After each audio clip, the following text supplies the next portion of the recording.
পৃথিবীর সবচেয়ে ভয়ঙ্কর জঙ্গলের নাম যদি বলা হয় তাহলে সবার আগে আসে অ্যামাজনের নাম। কিন্তু জানেন কি, এই জঙ্গলের ভেতর আজও এমন কিছু আদিবাসী জনগোষ্ঠী রয়েছে যারা আধুনিক সভ্যতা থেকে সম্পূর্ণ আলাদা জীবনযাপন করে।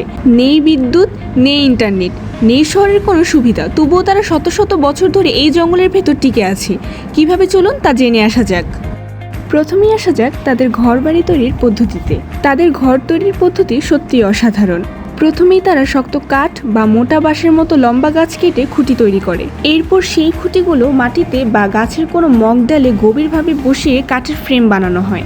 পেরেক বা লোহার পরিবর্তে তারা ব্যবহার করে শক্ত লতা, গাছের আঁশ বা প্রাকৃতিক তন্ত্র। এগুলো এত শক্তভাবে বাঁধা হয় যে অনেক সময় বছরের পর বছরও এগুলো টিকে থাকে। ছাত্রদের জন্য তারা বড় বড় পাম গাছের পাতা বা অন্যান্য জলরোধী পাতা স্তরে স্তরে সাজিয়ে বেঁধে দেয়। এতে বৃষ্টির পানি সহজে ভিতরে ঢুকতে পারে না এবং ঘরের ভেতর তুলনামূলক ঠান্ডা থাকে। এমনকি কিছু অঞ্চলে বর্ষাকালের পানি বেড়ে যাওয়ার ভয়ে তারা উঁচু কোনো গাছে ট্রি হাউস তৈরি করে থাকে। এতে করে বন্যার পানি, সাপ অথবা বন্যপ্রাণীর আক্রমণের ঝুঁকিও কম থাকে।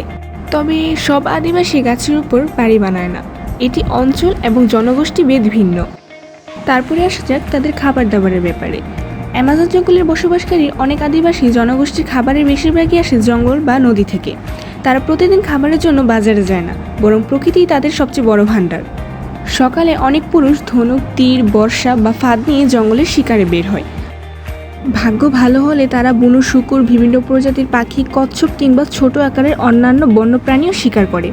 আবার অনেক সময় ঘন্টার পর ঘন্টা শিকার করেও খালি হাতে ফিরতে হয়, তাই তাদের জীবন কখনোই নিশ্চিত নয়। অন্যদিকে নদী ও খাল থেকে তারা বিভিন্ন ধরনের মাছ ধরে।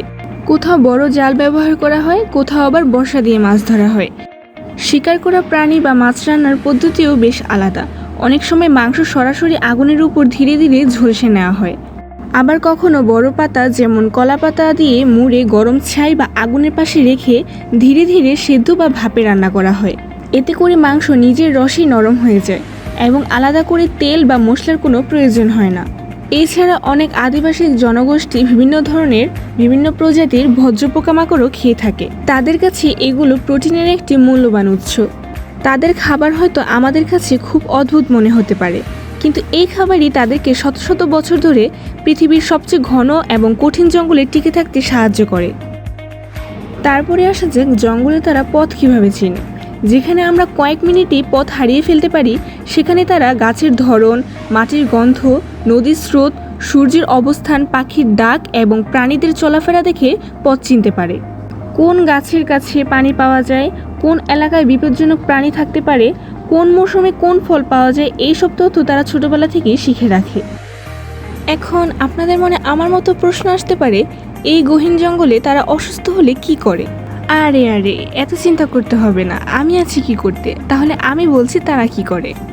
অনেক আদিবাসী সম্প্রদায় ঐতিহ্যগতভাবে বিভিন্ন ঔষধি গাছ, বাকল, পাতা ও শিকড় ব্যবহার করে ছোটোখাটো অসুস্থতার চিকিৎসা করে। বিজ্ঞানীরাও অ্যামাজনের বহু উদ্ভিদ নিয়ে গবেষণা করেছেন, কারণ কিছু উদ্ভিদে এমন রাসায়নিক উপাদান রয়েছে যা ভবিষ্যতের ওষুধ তৈরিতে কাজে লাগতে পারে।